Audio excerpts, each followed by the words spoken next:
How was it to play for Frank Rocco? I loved it because I think he made me a better person. He, of course, made me a better football player and put me in positions to excel and helped me make it to the college level. But I mean, just in terms of a leader of men, a guy who's going to invest and truly cares about players, I could not have asked for a better mentor in my high school years. And that is not to say I was an easy person to coach. I know that I was not.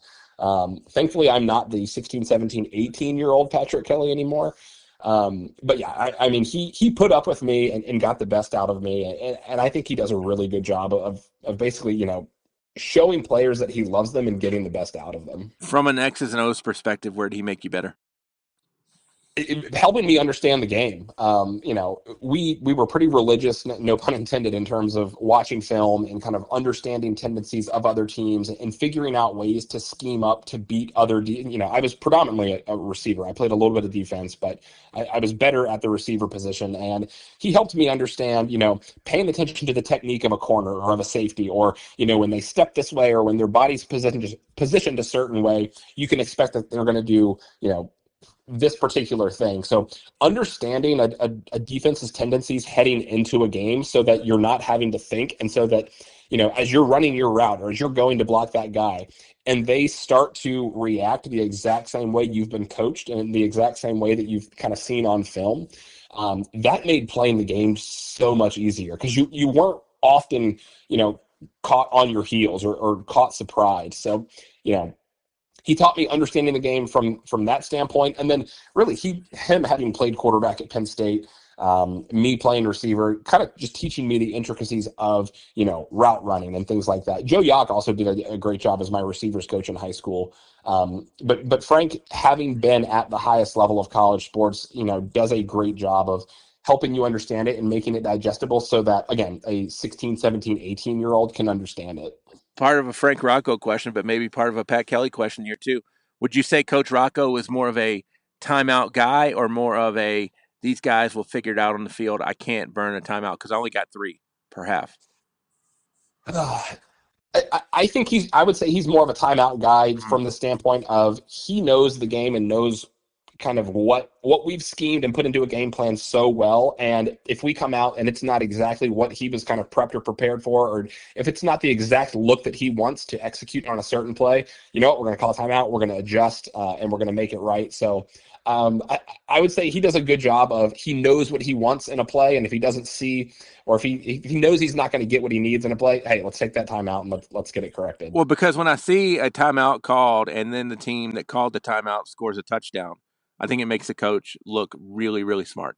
And, I've seen that happen more with Frank Rocco. It seems like there's not really a percentage on that, but it seems like it happens more with Coach Rocco than it does maybe other people. Do you ever remember a timeout specifically to what he says during the timeout? Is it more about formation schemes? Is it more about, hey, kind of, pep talk or what, how does that lie normally? No, yeah. So that's a good question. And so a lot of times if you'll come out, you've got a play in mind, you're looking at the defense, timeout gets called, we come over and we huddle up. We've got the whole basically offensive staff that's there. And you're getting a breakdown of, hey, here's what we saw. Here's kind of the coverage they were in, or here's why we called that timeout. Here's why this play would not have worked. Or, hey, here's how we need to adjust what we're going to do to beat what we just saw. So it is very much a, kind of a snapshot in your mind of, hey, here's what we saw, here's how we're going to address it, and here's how we're going to go out there and execute. He was terrific at that. You didn't ask this question, but he was also an unbelievable, first drive of the game, first play of the game, play caller. Throughout my entire career, and since I've kept up with LCA over the years, there's still, scheming teams to really take advantage of them. Were you guys scripted to where we're going to call these are the first 5 plays of the game? Yeah, absolutely. And a lot of coaches will do that for several reasons. You come out and you give a lot of different personnel to see how the defense is going to react and say, hey, when we've got 4 receivers on the field, this is the personnel they're using. When we've got 2 tight ends, 2 running backs, here's what they're doing. So it's intended to kind of give you a snapshot of what the defense might do for the remainder of the game. But also I take it back to being so prepared and having watched so much film that you want to run those plays because they're plays that you think are going to be really effective. perspective. So, and you see that really throughout the coaching world. A lot of times in college and in the NFL, you've got your first 10 to 15 plays scripted. So yeah, it definitely is a thing where you've always got those first several plays, first drive, maybe first two drives scripted out. But what if you're in a really bad boat on the drive and the scripted play says this, but you know it's not going to gain as much as it needs? Do you go away from the script or do you still stick to the script? Yeah, in that instance, I mean, an example would be, if you come out on 1st and 10 and you're sacked for a loss of 12, Right. and so now you're sitting at what, 2nd and 22, you're probably not going to call that inside zone run. So there is a little bit of flexibility that's involved there, and again, that's going to come down to the head coach, and if you've got an offensive coordinator that's calling the plays, it'll be kind of a schematic shift there. But yeah, if something just absolutely crazy happens, you're probably going to shift off script just a little bit. Final question. Always appreciate you talked about Joe Yawk being a good receivers coach, and obviously not to try and take anything away from Coach Yawk, but at the end of the day, the head coach needs to be the voice as opposed to position coaches. First off, am I right or wrong about that? Yep, 100% right. Starts at the top, and that's where you've got to have buy-in and you've got to have good culture Right. because you've got to have all those coaches on board too. So in a situation to where, hey, my receiver, and I'm just saying that because you were a receiver, or my running back or whatever, may need this specific thing, but I got to call the timeout.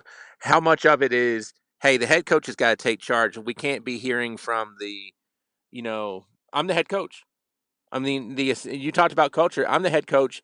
The assistant coaches can talk later, but I've got to talk right now. How much of that do you see not only in Coach Rocco, but talk about that maybe as a balancing act? Probably the worst question I've ever asked, but I hope it made sense. Yeah, no, I think it's important to be really plugged in with your coaches and to understand when, hey, I'm going to go send Joe to talk to Pat about this particular play because he really messed up. So I think it's important to be able to delegate.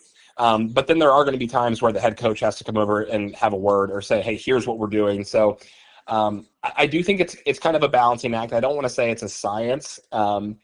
It's kind of more of an art of understanding kind of your players and kind of the message that needs to be communicated and who's going to communicate that.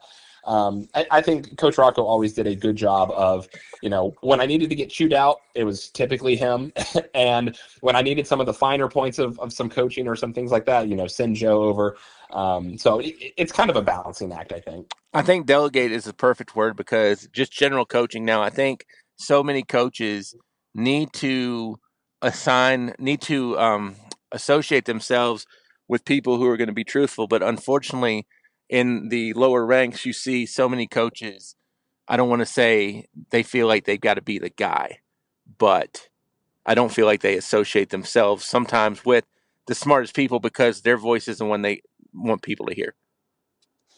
And kind of what I said earlier, when coaches kind of reach this mountaintop, coaches Mhm. have egos too, right? Mhm. And coaches want to kind of make that next step. And maybe I'm a receiver coach right now at Liberty, but maybe I'm going to be a head coach one day. So there's certainly, again, I use the word balancing act because these coaches want to take some next steps too, and that's where it's important to really kind of go back to the most important thing is team success. And if the team is successful, then as a player or as a coach, you're going to be able to kind of meet some of your goals as well. I look at it so much as when a coach kind of gets in trouble, can a coach make that decision of, hey, I might have to get rid of this guy. Not that I don't like him. He's a good friend. But if I don't get rid of him, they're going to get rid of me. Yeah, and kind That's of hard.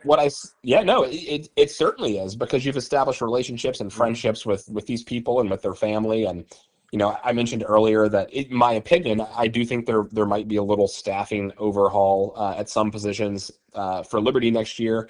But yeah, it makes it tough because it is you got to perform on the field. And if a certain position group is just consistently not performing, you've got to get somebody in that's going to, because again, I go back to the word culture.